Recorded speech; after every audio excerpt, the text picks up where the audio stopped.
Ujjwala बैसाने yes Marathi news मध्ये आपलं स्वागत। आता पाहूया एक स्पेशल रिपोर्ट। संजय गांधी व श्रावणबाळ योजनेचे अनुदान आता डीबीटीच्या माध्यमातून मिळणार। संजय गांधी निराधार निवृत्ती वेतन योजना व श्रावणबाळ सेवा राज्य निवृत्ती वेतन योजनेअंतर्गत अनुदानाचा लाभ घेणाऱ्या तालुक्यातील 14,000 लाभार्थ्यांचे अनुदान यापुढे डीबीटीच्या डायरेक्ट बेनिफिशियर ट्रान्सफर माध्यमातून वितरित करण्यात येणार आहे।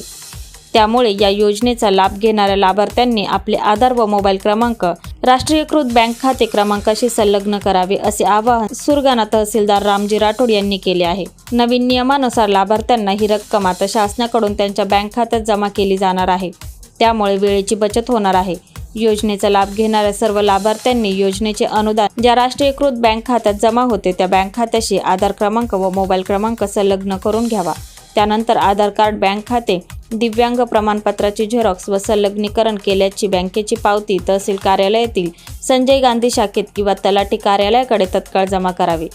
लाभार्थ्यांनी आपले कागदपत्र जमा न केल्यास योजनेचा लाभ बंद झाल्यास त्याची सर्वस्व जबाबदारी त्यांची वैयक्तिक राहील, असेही तहसीलदार राठोड यांनी कळवले आहे। 14,000 लाभार्थ्यांना मिळणार लाभ। तालुक्यातील संजय गांधी निराधार योजनेत, श्रावणबाळ व इंदिरा गांधी वृद्धापकाळ योजनेत 11,743, इंदिरा गांधी विधवा निवृत्ती वेतन योजनेत 458, दिव्यांग योजनेत 275 असे सर्व योजना मिळून तालुक्यात 14,000 लाभार्थी आहेत। संजय गांधी, श्रावणबाळ आणि इंदिरा गांधी या तिन्ही योजनांमध्ये प्रति लाभार्थी महिना 1,500 रुपये अनुदान दिले जाते। येस मराठीसाठी लक्ष्मण बागुल, बोरगाव। अशा प्रकारच्या ताज्या घडामोडींसाठी येस मराठी न्यूज यूट्यूब चॅनलला लाईक करा, शेअर करा आणि सबस्क्राईब करा आणि बघत रहा येस मराठी न्यूज।